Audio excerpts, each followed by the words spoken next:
Glory to Jesus Christ. Father Jason here. I'd like to respond to that portion of the Vladimir Putin Tucker Carlson interview from the 6-minute mark until the 7-minute 30-second mark.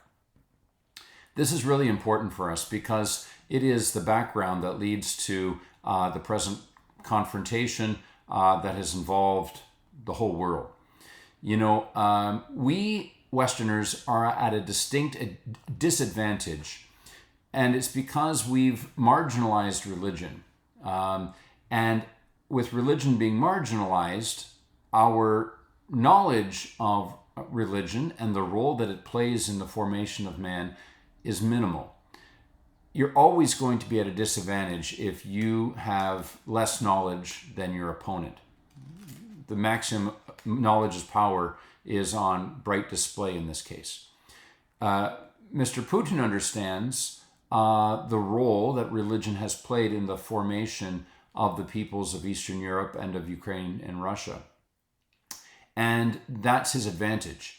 Those people who have achieved prominence in the cultural and political institutions of the West have a very marginal view of religion, condescending and often sneering.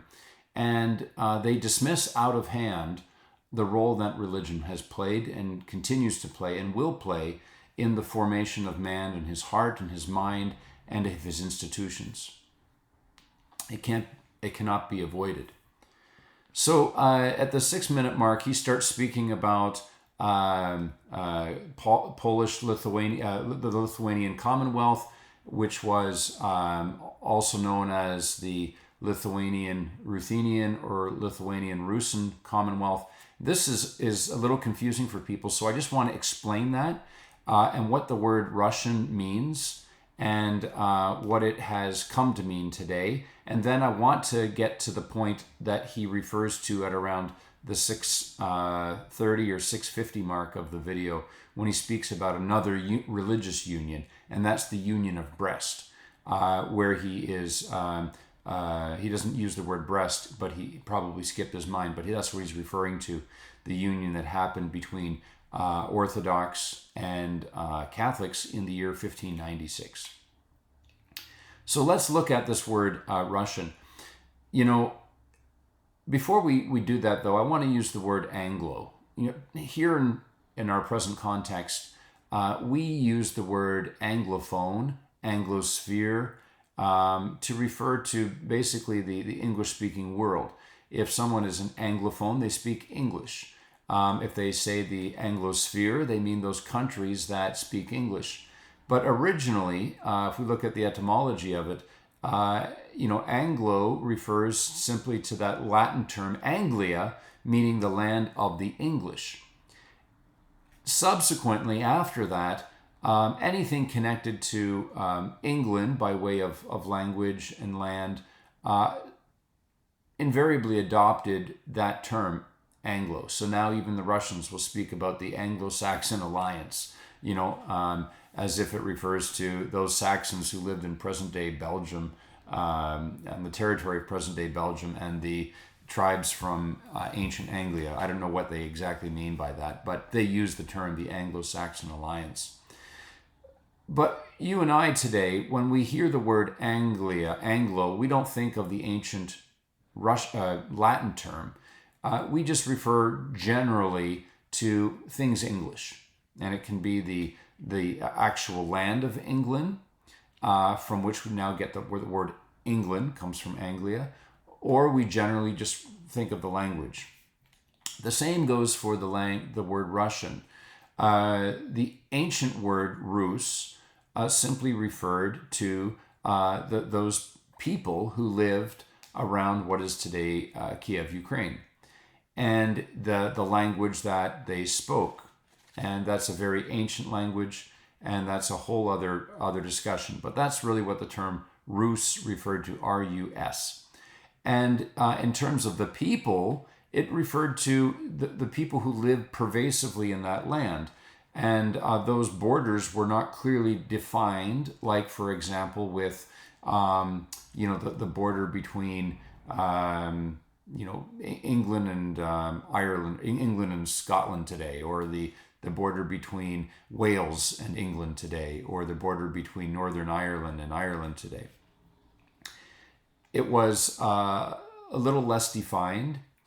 And so people who were living on that territory were called Rusins, R-U-S-Y-N. In Latin texts, we have from like the 16th century the term Ruthenia, R-U-T-H-E-N-I-A, Ruthenia.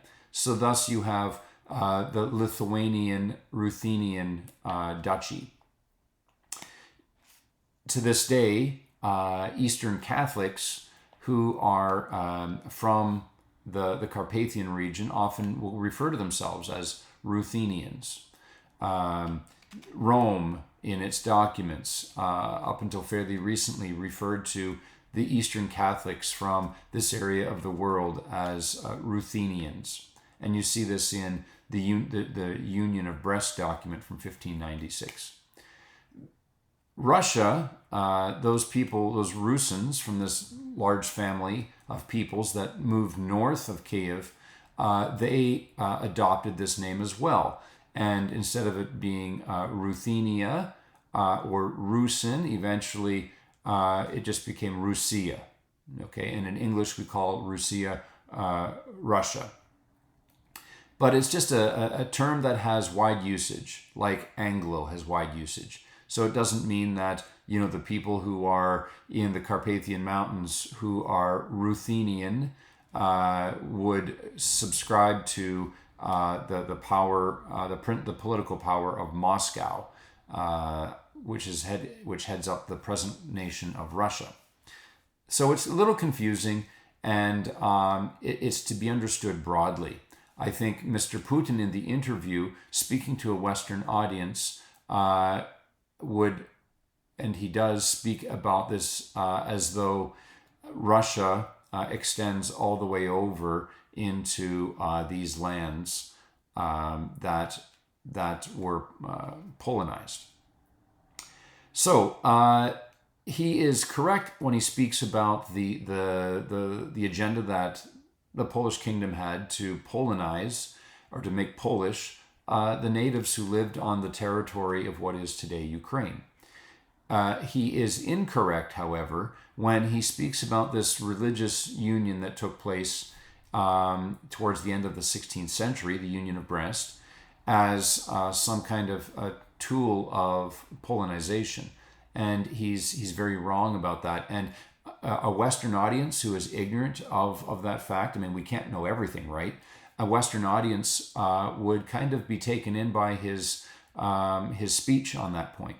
But those of us who've had the benefit of, you know, living and learning from these people know that the truth is the exact opposite of what he's indicating.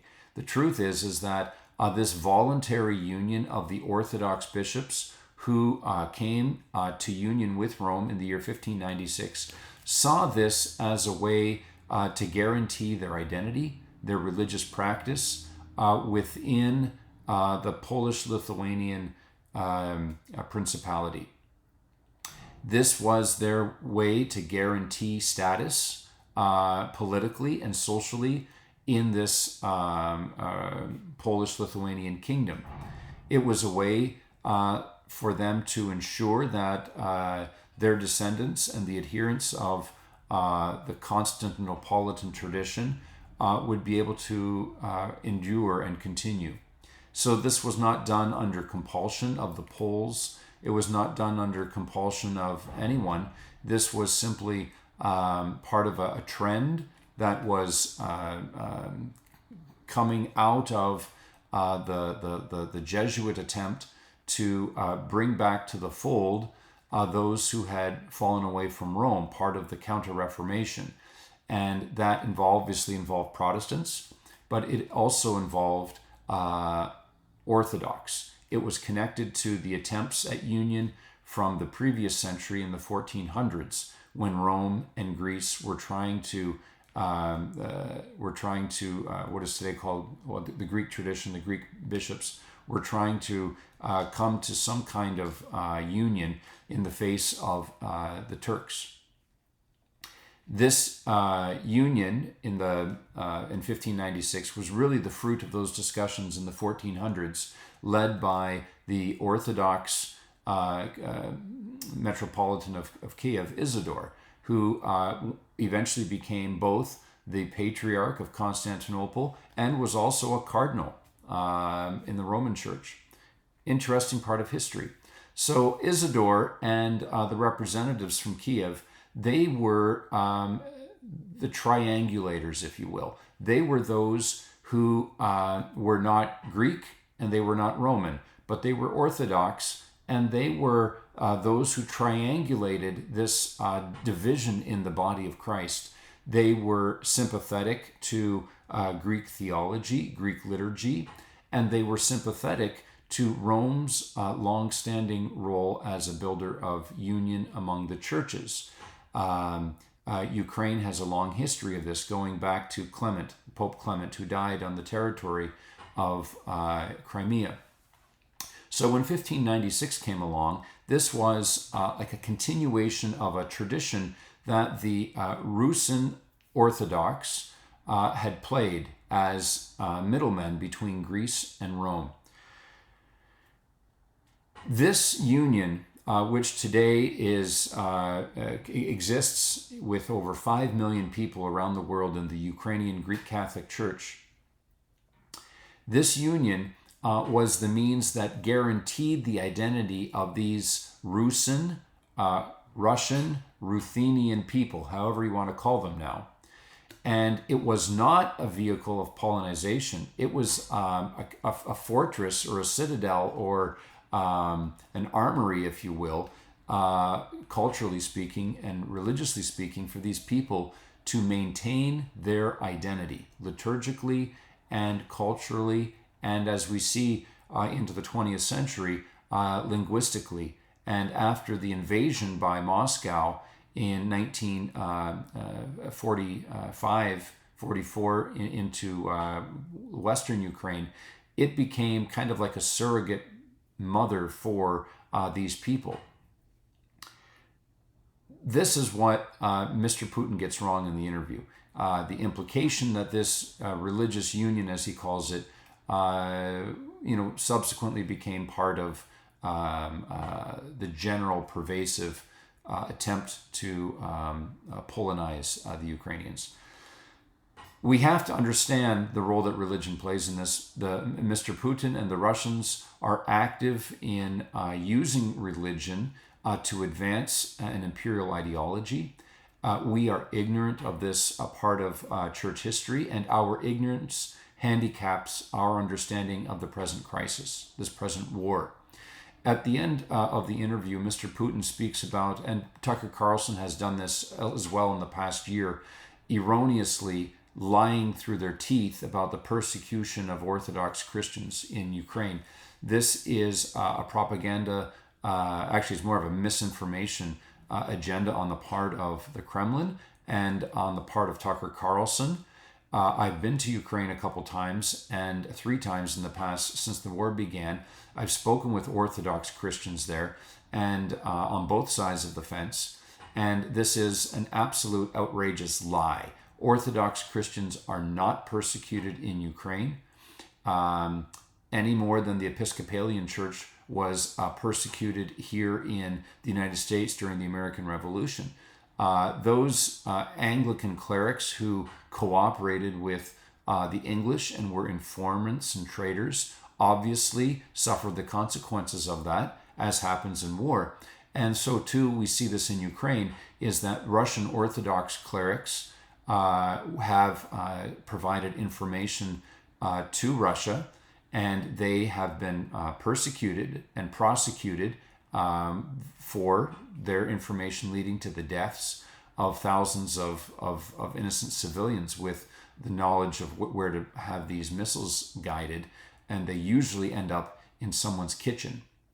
So these Russian Orthodox clerics who have been informants, they have been prosecuted for what they've done, and I think rightfully so. But this is not an attempt to persecute the Orthodox Church. And I think if you have any questions about that, you go and speak to the Ukrainian Orthodox. So this is an attempt to discredit the